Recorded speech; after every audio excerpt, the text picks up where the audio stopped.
1972.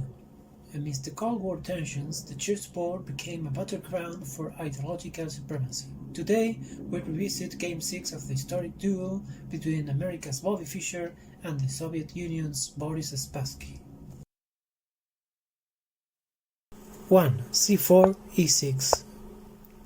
Fischer inaugurates the game with c4, opting for the English opening, a strategic choice that deviates from his usual confrontational e4, likely aiming to unsettle Spassky by steering clear of well-trodden theoretical paths. This move, rarely used by Fischer since an earlier game in 1970, hints at a tactical adjustment possibly designed to explore deeper vulnerabilities in Spassky's play. The choice not only reflects a shift from Fischer's typical aggressive tactics but also suggests an intentional move to challenge Spassky outside his theoretical comfort zone. 2. Knight f3, d5.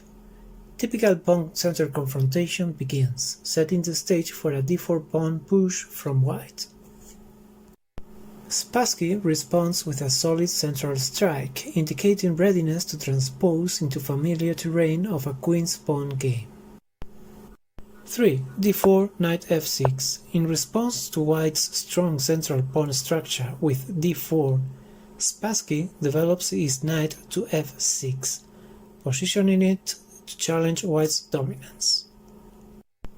Fischer's unexpected adoption of the Queen's Gambit introduces a surprising element into the game.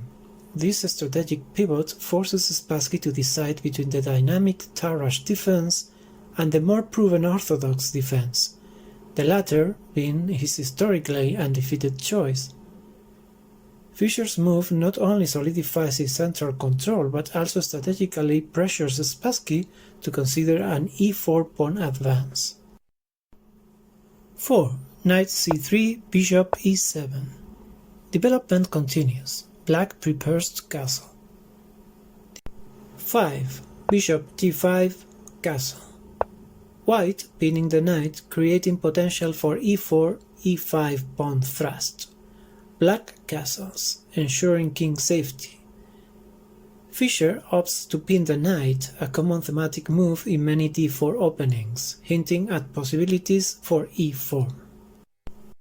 6. e3, h6.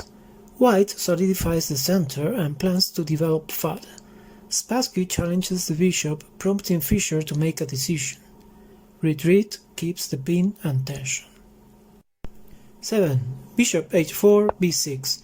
Spassky often employed Tartakower's defense, a line that he preferred and had consistently found success with. The Tartakower variation is known for creating imbalances and complex middle game positions.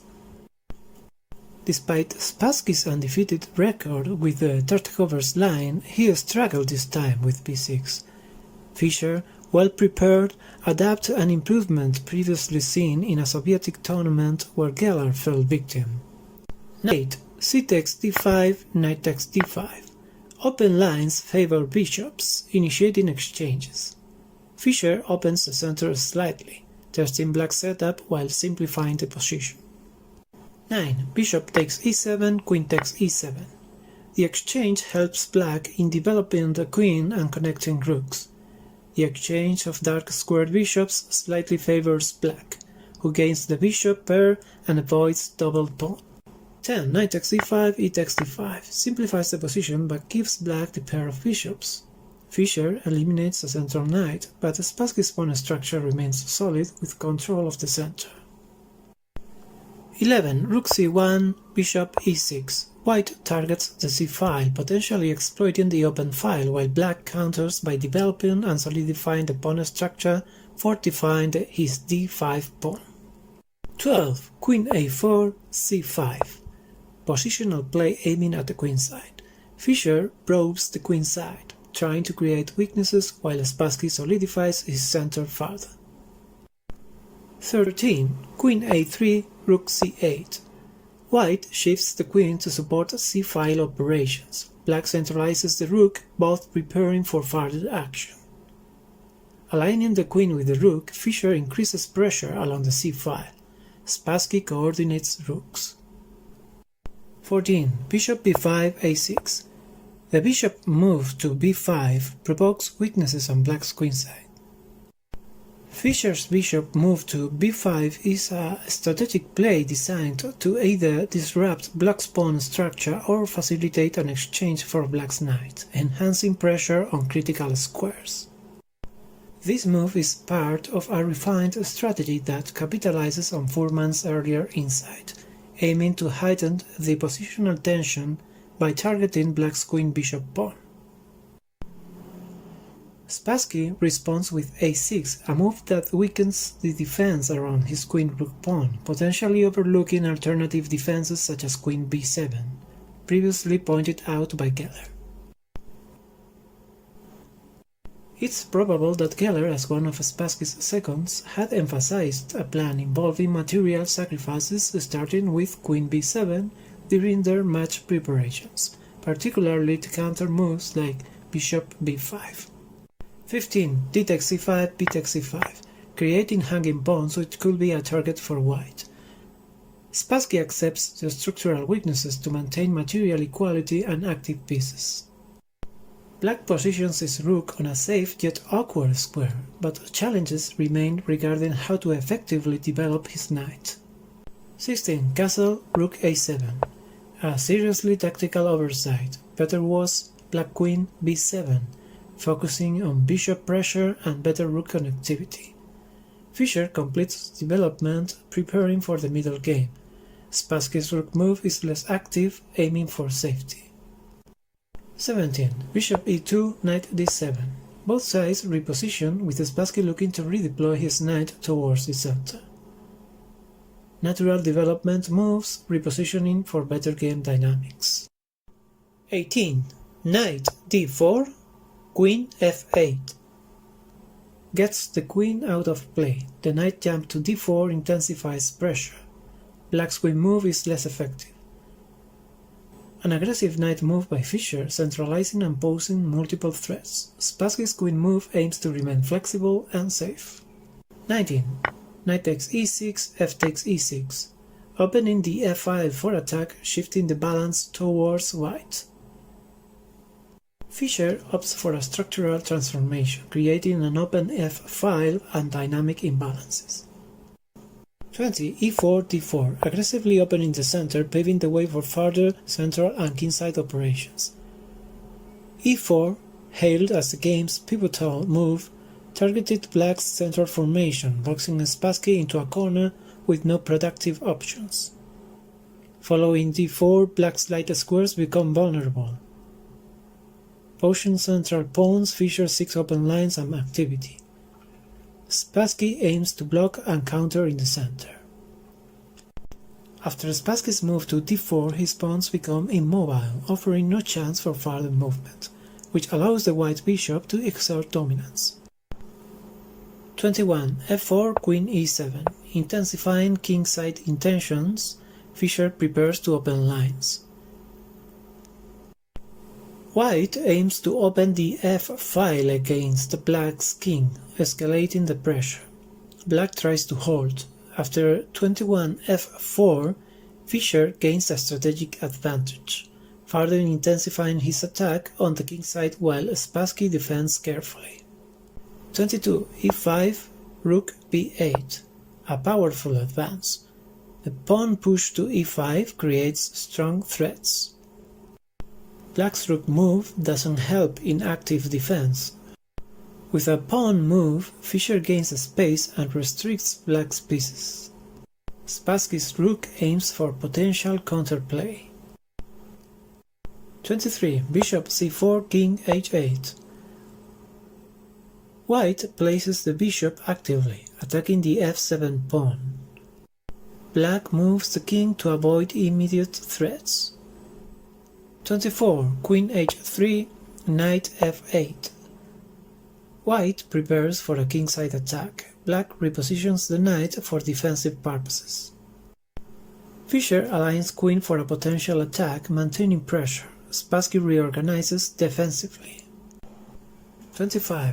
b3, a5. Both sides prepare for queenside actions while maintaining an eye on the central and kingside developments, making pawn moves to secure piece positions and prepare for the upcoming tactical battle. 26.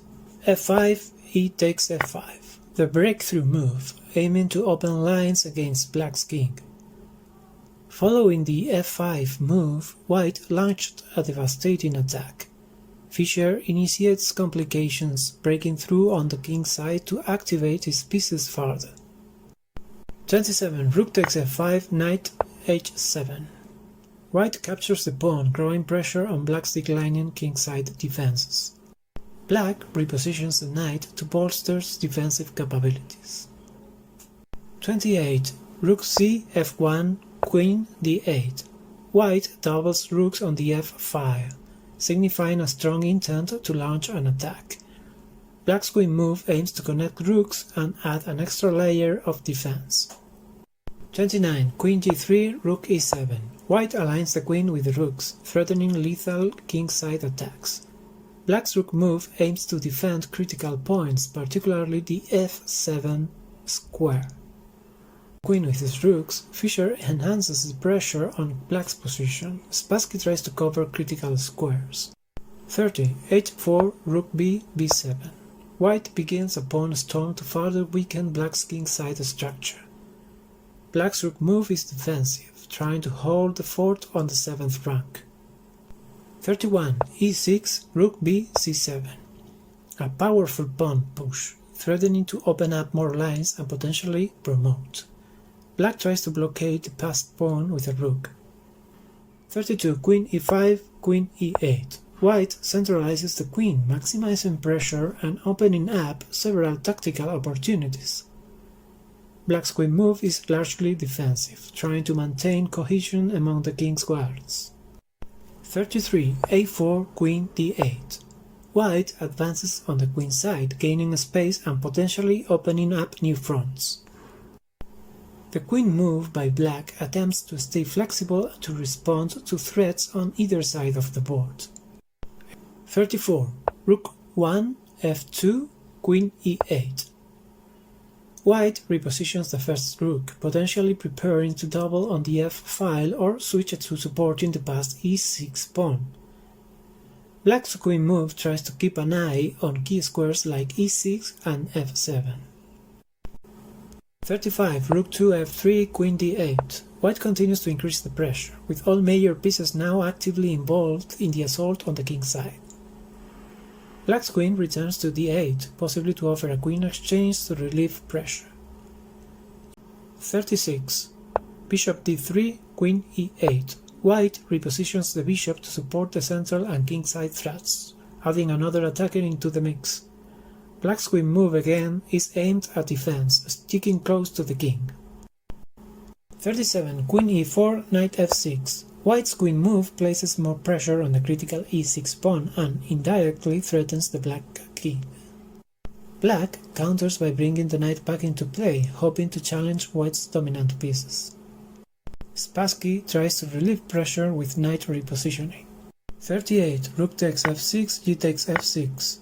White sacrifices the rook for the knight to open up black's king even further. This critical material sacrifice exposes the king and clears the path for a potential mating net. 39. Rook takes f6, king g8. White captures another pawn with the rook, intensifying the threats around black's king. Black's king move is a desperate attempt to escape the mounting pressure.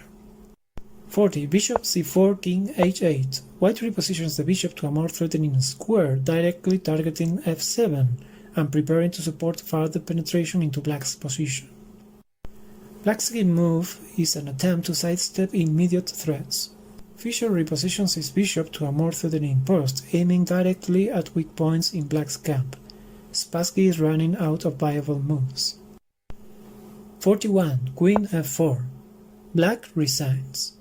With f4, Fischer sets up multiple tactical threats, including devastating discovered checks. Spassky resigns as there is no way to deflect the threats effectively. Again, thanks for watching and we'll see you on the next move.